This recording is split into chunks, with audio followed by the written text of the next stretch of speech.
ng mama? Si Andre! Ay, siya naman talaga. Yan love yan ng mama. Siya na lang ang lumapit sa mama, no? Salbahe si Axie. Tumakbo dun eh. Ikaw na lang ang unahin ni mama magsaklay. Yay! Ang bait naman talaga ng baby ko. Halika nga dito. Ipapasyal yan ni mama. Nasakit yan mo, China?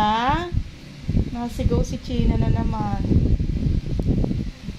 Ay, talaga naman kabait eh. Ang layo na. Halika nga dito. Puchi, puchi, puchi. Ang baby ni mama eh. Susuklayan lang yan ni mama talaga eh. Ganda na ng balahibo na naman yan eh, oh. Meron ka na naman, oo, diba?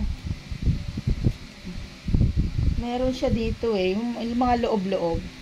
Yun ang unang nawawala. Pagkatapos nun, pag hindi mo siya kinuha, wala, magmamat sila. Ang pogi naman yan eh. Inayos ko na mata niya. Naghilamos na po yan. Naghilamos ka na, ha? Ay, talaga naman. Sino yun? Kuya yun. Nakanta. Kuya yun. Ha? Ha, kuya yun. Hindi na matigas ulo mo. Ha? Hindi na. Sinong pogi? Sinong pogi? Ha? Ikaw lang ang pogi, ha? Ikaw lang. Papaluin natin yan si Axie mamaya eh. Pinahihirapan ako eh, no? Ate mo. Patingin mo ako sa mga.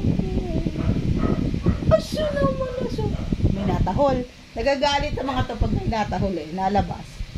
Pero hindi naman sila makakalukdang. Ganyan lang din nila kayang talunin. Kasi harang yun, no? Baka masugat. Pag nasugat, masakit. Pag ginamot ni mama, masakit. Tama.